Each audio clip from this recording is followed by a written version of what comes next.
Ustaz, bagaimana hubungan dengan anak saya yang sekolah di pesantren, Pak? Ini mau Kita nazar. sudah bersuci atau berwudu, Terima kasih, kemudian Bapak. bersuci, wudunya batal.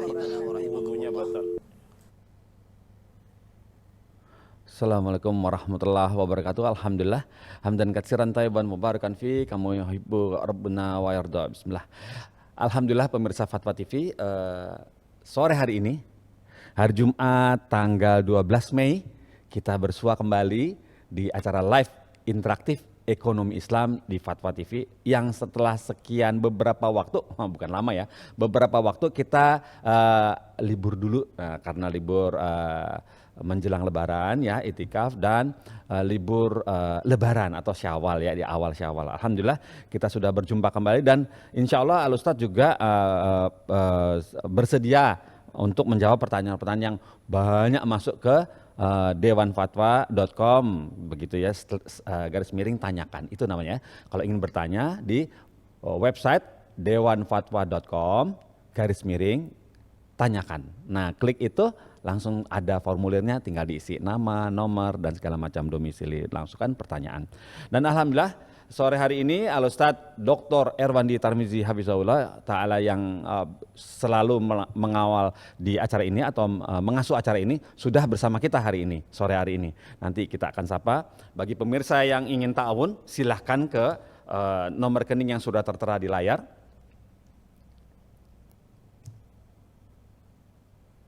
Taib, alhamdulillah, semoga bisa dieksekusi. Alhamdulillah, barakallahu fikum. Taiblah, tidak berpanjang lebar lagi. Sekarang kita saatnya bersapa kepada Al Ustadz Dr. Erwandi Tarmizi Hafizahullah Ta'ala. Assalamualaikum warahmatullahi wabarakatuh, Ustadz. Assalamualaikum warahmatullahi wabarakatuh. Bagaimana kabar antum, Ustadz? Alhamdulillah. Ya, alhamdulillah, senang ya Ustadz ya. Ana juga lihat antum ini ceria gitu Ustadz, bagus gitu. Maksudnya seger gitu, seger ya. Alhamdulillah. Seger. Gimana kabar ketupat diri ya Ustadz, Pekanbaru? Ketupat. Kalau setelah bertemu orang tua, ayah dan ibu, badan kita seger lagi ya. Seger lagi ya. Nah, sekarang Ana mau tanya Ustadz, antum kan sudah doktor Ustadz, ketemu orang tua masih nasihatin antum nggak? Ya iyalah, marahin juga masih. Oh masih ya? Waduh, gimana saya? Ya. Orang tua itu nganggap kita, Iya. antum itu kayak bagaikan masih bayi aja, nggak ada apa-apanya di hadapan beliau. Oh gitu ya. Oh gitu Ya ya. iya.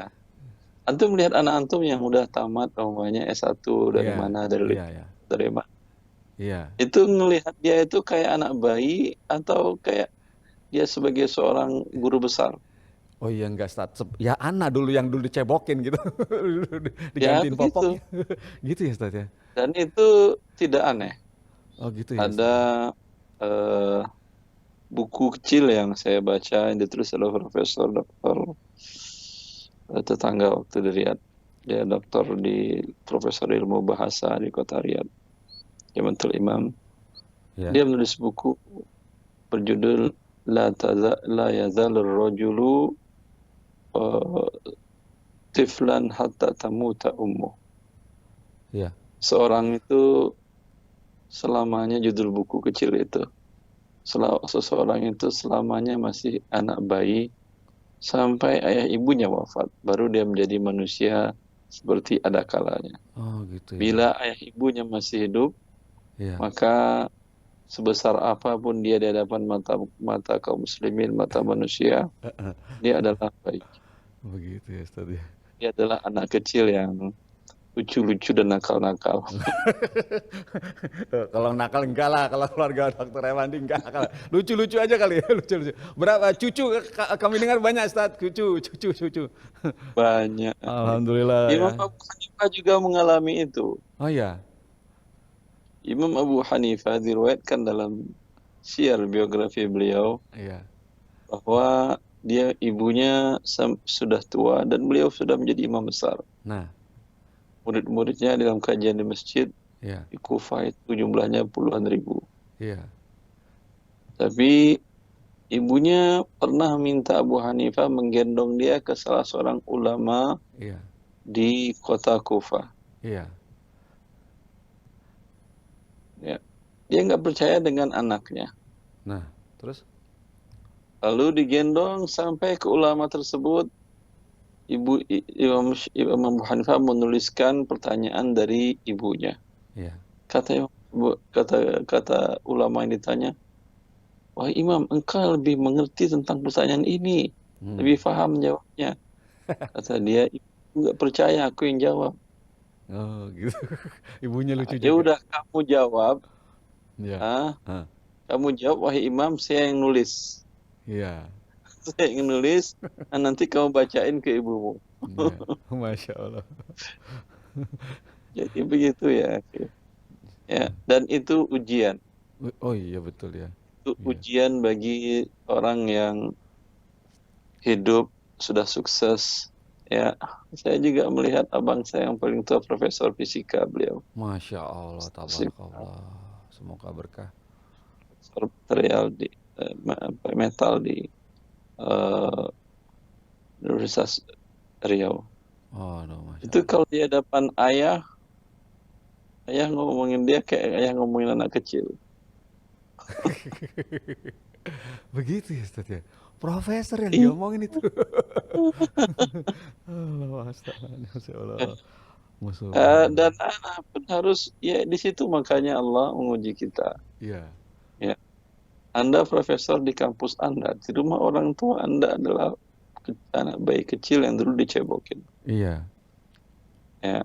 Ya. Sehingga jangan pernah mengatakan, Allah mengatakan wala taqul lahuma uff.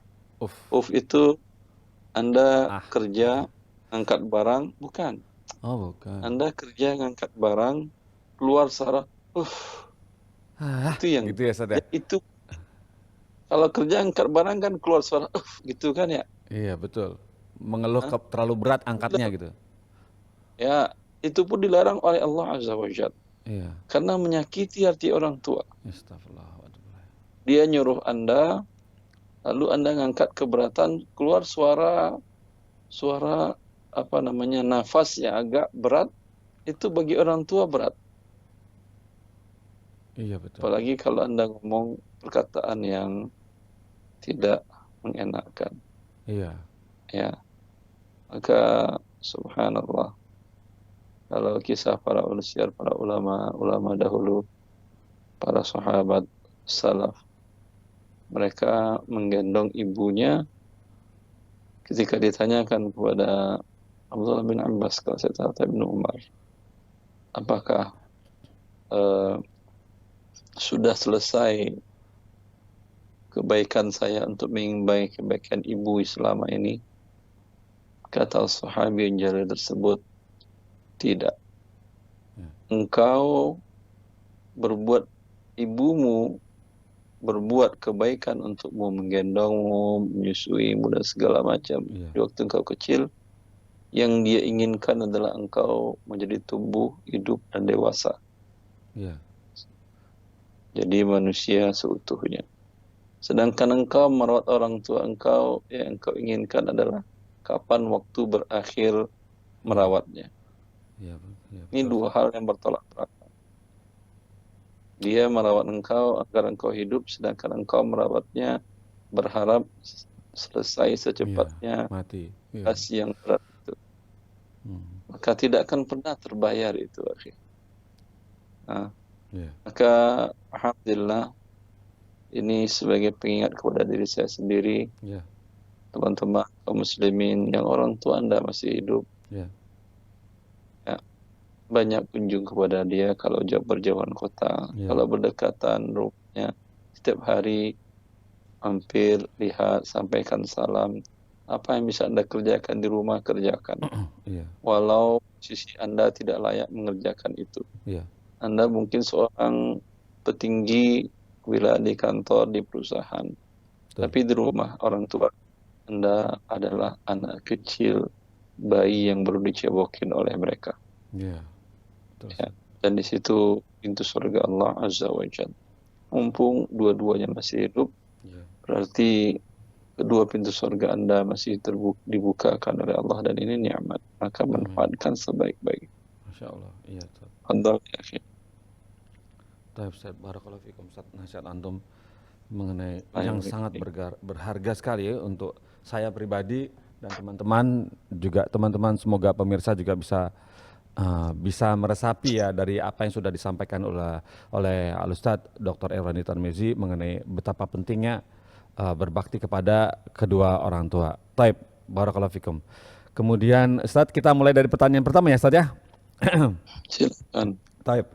Kemudian kita mulai dari pertanyaan pertamanya ini datang dari Ardiana Ustadz, dari Ardiana di Kabupaten Luwu Timur Indonesia, Sulawesi Selatan. Kabupaten Luwu Timur, Ardiana.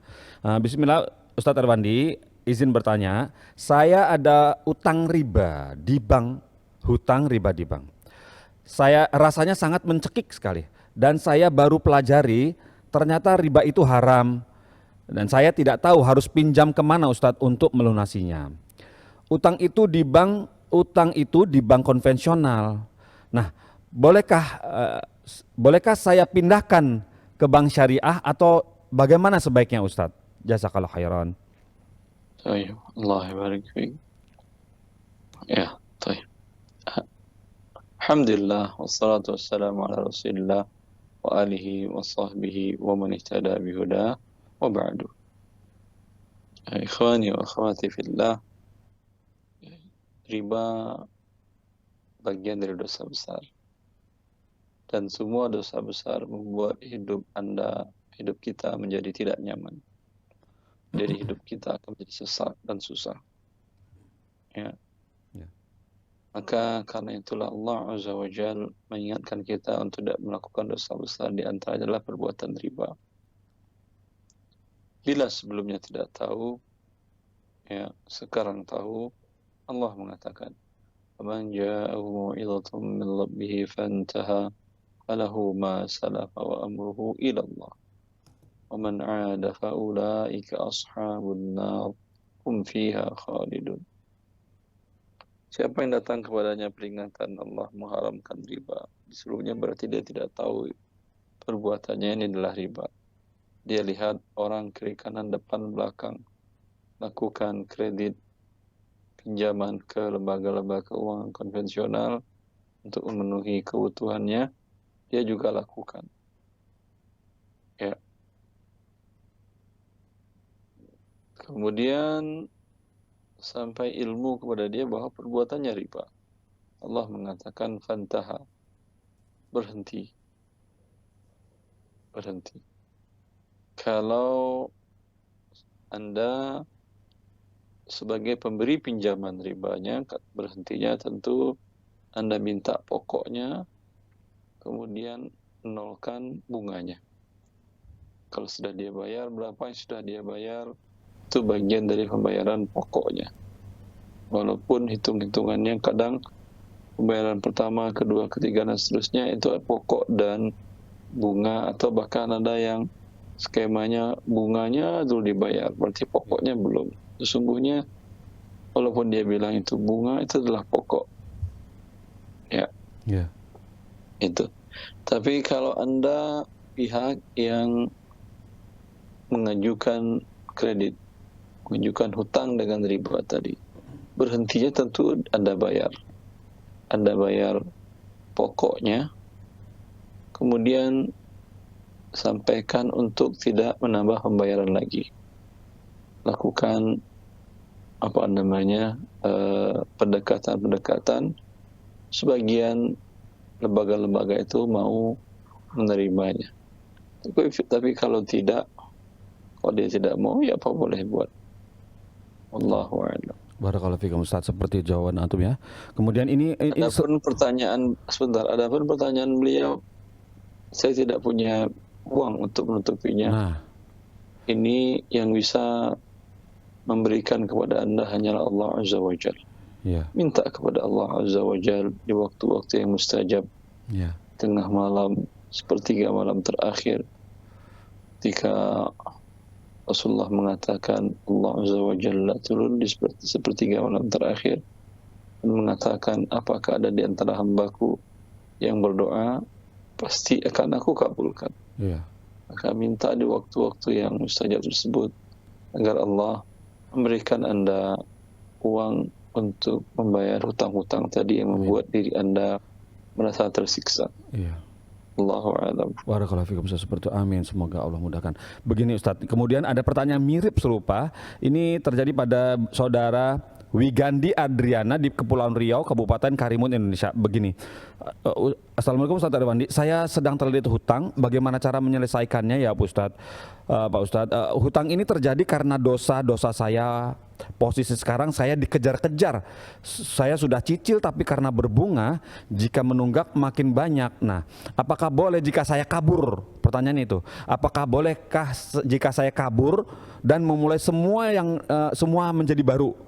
Dan ini sudah terjadi 2/3 tahunan, saya sudah mulai lelah Ustadz. Mohon nasihatnya. Jazakallahu khairan. Ya, apa yang Anda sampaikan tadi, sampaikan di waktu-waktu yang mustajab kepada Allah Azza wa Jalla. Ya. Kita, saya, dan para asatidz yang lain hanya bisa menyampaikan masukan. Tetapi bila Anda sampaikan kepada Allah, Allah tidak pernah mengecewakan hamba-hamba yang minta kepadanya. Ud'uni astajib lakum, kata Allah. Mintalah kepadaku, pasti aku kabulkan. Tapi kalau Anda sampaikan kepada manusia seperti saya dan ustaz yang lain, kemampuan kita terbatas. Iya. Tetapi Allah Azza wa Jal la yu'jizuhu syai'. Tidak ada yang menghalangi kebesaran kekuasaan Allah Azza wa Jal untuk mengubah status hidup Anda yang dalam kondisi tidak baik menjadi orang yang paling bahagia. Jalan-jalan tentu ditunjukkan oleh Allah. Walladzina jahadu fina lanahdiyannahum subulana. Orang-orang yang bersungguh-sungguh untuk mendekatkan diri kepada kami, pasti kami tunjukkan kepadanya jalan-jalan menuju kami, kata Allah Azza wa Jalla. Maka tunjukkanlah kesungguhan Anda di hadapan Allah Azza wa Jalla. Dalam sujud di salat Anda, waktu-waktu yang mustajab, angkat tangan Anda dan sampaikan kepada Allah sedetail-detail mungkin. Iya. Sedetail ya. Dan Allah tidak akan mengecewakan Anda sesaat pun juga. Iya. Barakallahu fikum, seperti itu Ustaz ya. Jadi jawabannya pada Allah semuanya. Barakallahu fikum Ustaz. Kemudian pertanyaan berikut datang dari Ibu Risnawati di Bandung, Jawa Barat. Begini pertanyaannya, bismillah. Assalamualaikum warahmatullahi wabarakatuh. Ustadz Erwandi, ana izin bertanya Ustadz. Ya, bagaimana Ustadz hukum gadai dengan akad rawat? Bagaimana hukum gadai dengan akad rawat? Misalnya, gadai rumah, tapi rumahnya ditempati oleh si pemberi utang, dirawat dan ditempati oleh si pemberi utang. Syukuran ya Ustadz. Jazakumullah khairan. Boleh dia tempatin, tapi dia harus bayar sewa seperti orang lain yang menyewa. Kalau dia tidak membayar sewa, berarti sebesar manfaat itulah pertambahan dari hutang tadi. Anda berhutang ke seseorang 200 juta. Lalu Anda gadaikan rumah Anda. Lalu tempatinya, dan biasanya itu disewakan rumah 200 juta itu dengan umpamanya sewa per bulannya 1 juta. Selama uang belum Anda bayar, itu dia tempati gratis oleh pemberi pinjaman, maka sebesar itulah bunga dari pinjaman itu selama sampai hutang selesai. Itu punya haram dan riba. Lebih baik Anda jual rumah Anda. Hasil penjualannya Anda gunakan untuk kepentingan dan kebutuhan Anda tadi. Wallah. Barakallahu fiikum, seperti itu terjadi, lebih baik dijual. Kejadiannya misalnya begitu Ustaz, ya, misalnya kayak model akad rawat, tapi kemudian si penyewa, si pemberi utang tuh menempati rumah tersebut. Berarti boleh nggak kalau misalnya si pemberi hutang tersebut utangnya dipotong gitu Ustaz, jadi makin lama utangnya makin berkurang gitu, tidak bayar ke si yang punya rumah. Bisa begitu Ustaz, uangnya dipotong gitu? Ya, itu kan bentuk pembayarannya. Oh iya. Jadi 200 juta itu berkurang, misalnya setahunnya 20 juta berkurang. 10 bulan lunas berarti utangnya gitu Ustaz ya? 10 tahun lah tidak Oh ya 10 tahun. langsung. 10 tahun ya, 10 tahun berarti lunas ya. Semoga rumahnya nggak hancur ya Ustaz. 10 tahun. Insya Iya, barakallahu fikum Ustaz. Kemudian ini pertanyaan berikutnya datang dari Muhammad Ibnu Hanafi di Sulawesi Selatan, Kabupaten Pangkajene dan Kepulauan Indonesia. Pangkajene Kepulauan Indonesia. Assalamualaikum Ustaz Arwandi. Ustaz, saya mau bertanya, apa hukumnya meminjamkan kendaraan dinas kepada orang lain Ustaz? Syukran jazakallah khairan. Kendaraan dinas Pinjamkan. disediakan oleh negara, tujuannya untuk melancarkan aparatur sipil negara melakukan tugasnya untuk melayani warga negara. Ya, maka memberikan barang tersebut bukan untuk fungsinya, itu bagian daripada perbuatan ghulul, mengambil harta dengan cara yang haram. Oh, kan untuk kebaikan dia, Ustaz. Dia kan juga warga negara. Betul, untuk kebaikan si penerima pinjaman, kebaikan, tapi bukan untuk itu diperuntukkan. Iya. Kalau negara menyediakan kendaraan untuk orang-orang yang butuh, memang diperuntukkan untuk itu, tidak ada masalah. Nah, Tapi ini diperuntukkan untuk ASN, ya.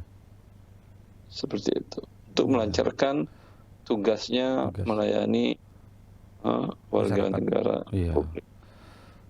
Seperti itu ya, jadi menempatkan sesuatu yang tidak pada tempatnya, begitu Ustaz? Ya, Ya, barakallahu fikum Ustaz, seperti itu ya nasihat dari antum. Jadi sebaiknya tidak dilakukan pinjam apalagi disewakan. Bahaya itu.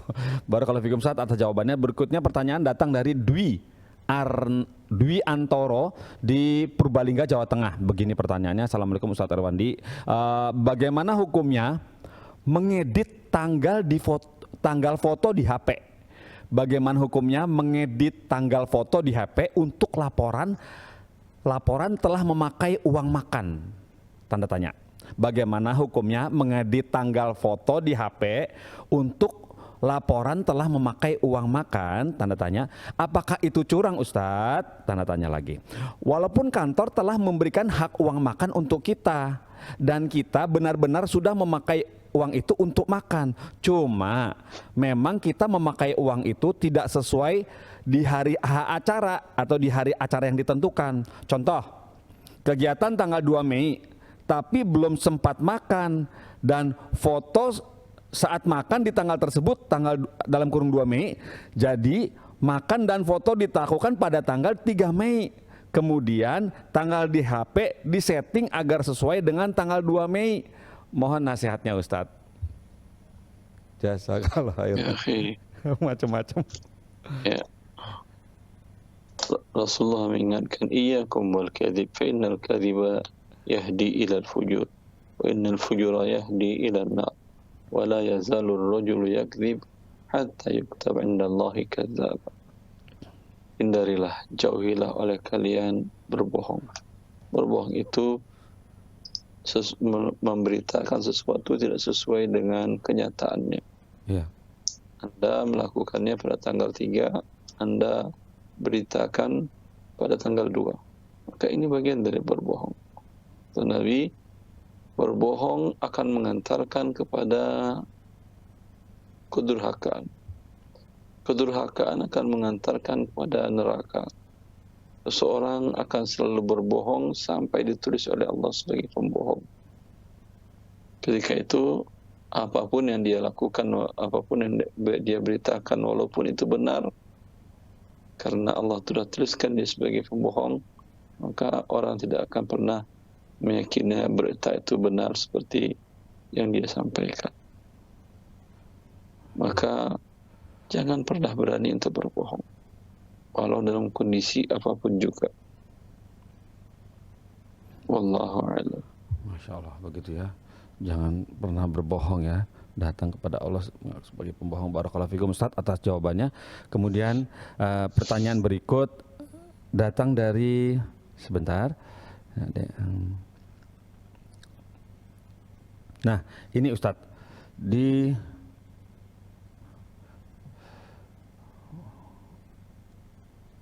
Nah, Andre Septiawan di Sukoharjo, Jawa Tengah. Bismillah, Ustadz Erwandi, saya izin bertanya. Saya sebagai karyawan restoran sering menemukan barang temuan pelanggan beberapa kali. Pertama, seperti kaos tangan, dan kedua, sedotan aluminium, dan kemudian yang lain. Setelah berbulan-bulan, saya kira tidak ada yang mencari barang tersebut. Jadi sebaiknya diapakan barang tersebut ya Ustadz? Apa boleh digunakan? Mengingat saya sudah menggunakan salah satu barang tersebut. Jazakallahu khairan atas nasihatnya. Allah barik fiik. Barang yang tercecer, ada barang yang harganya rendah dan gak bakal dicari oleh orangnya. Ya. Umpamanya jatuh uangnya 2.000-an. Ya. Itu muter-muter nggak dia nyari? Nggak tahu ya saat. Ya. Udah sampai di rumah, waduh ini kurang 2.000. Mungkin jatuh tadi di jalan, lihat di jalan, tanya, kamu ngapain Pak? Apalagi restoran mahal. Saya gitu. kececer.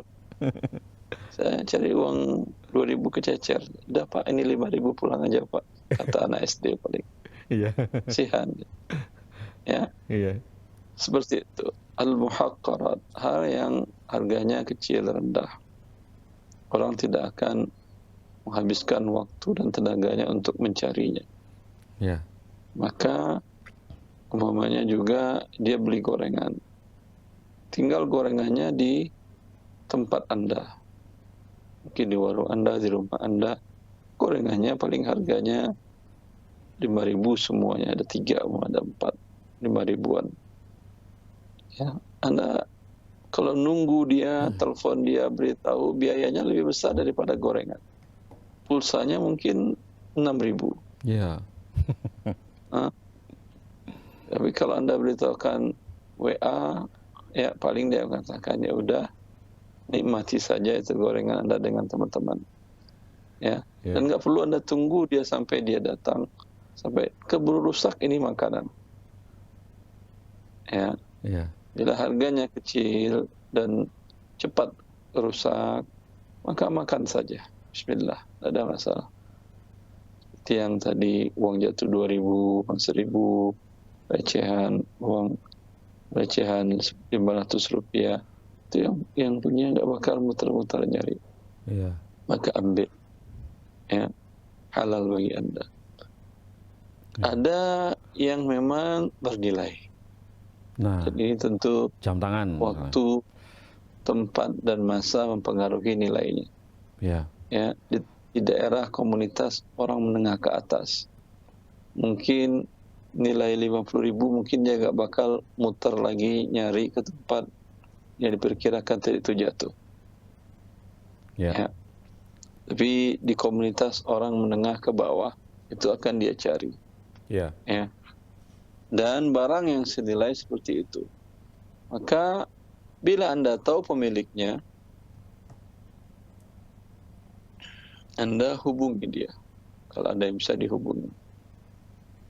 Kalau tidak, itu tidak halal bagi Anda sampai 1 tahun. Bila setelah 1 tahun, maka barang tersebut pun tidak halal menjadi milik Anda. Itu milik orang, jelas.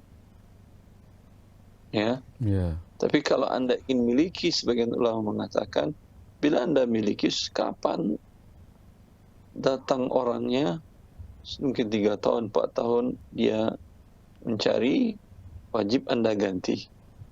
Kalau sudah Anda pakai, sudah Anda manfaatkan barang atau uang yang tercecer tadi. Ya. Ya. Adapun yang Anda tanyakan, saya tidak tahu harga sedotan aluminium. Iya. Tadi. Iya. Barakallahu fikum. Kalau yang tidak berharga, yang seperti itu masih boleh ya Ustaz ya. Barakallahu fikum Ustaz. Dan kemudian pertanyaan berikut datang dari Anes Rozito di Bangka Belitung, Bangka Selatan. Bismillah, Assalamualaikum Ustaz Erwandi. Izin bertanya, misalnya Misalnya ada kasus orang tua yang membeli sesuatu, katakanlah sebuah motor. Orang tua yang membelikan sesuatu, katakanlah sebuah motor. Membelinya menggunakan uang haram. Contohnya dalam kurung hasil penjualan obat-obat terlarang. Waduh, kurung tutup. Pertanyaannya Ustadz, saya sebagai anak, bolehkah kalau saya bersedekah sebesar harga motor tersebut dengan uang, dengan niat agar motor tersebut statusnya menjadi halal Ustadz? Jazakallah khairan. Allah barik fiik. Boleh, tapi kalau anda tahu orang tua melakukan hal tersebut, pertama minta kepada Allah agar Allah berikan hidayah kepada orang tua anda. Yeah. Ya. Yang kedua, bantu dia kalau rezekinya kurang, sehingga dia tidak membutuhkan melakukan perbuatan yang diharamkan oleh Allah Azza wa Jalla.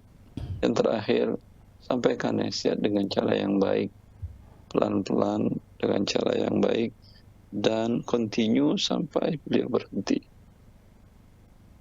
Wallahu ta'ala. Barakallahu fikum Ustaz, seperti itu ya. Jadi bantu orang tua kalau juga memang sulit untuk mencari harta yang halal. Barakallahu fikum Ustaz atas nasihatnya untuk kita semua yang anak-anak mempunyai orang tua.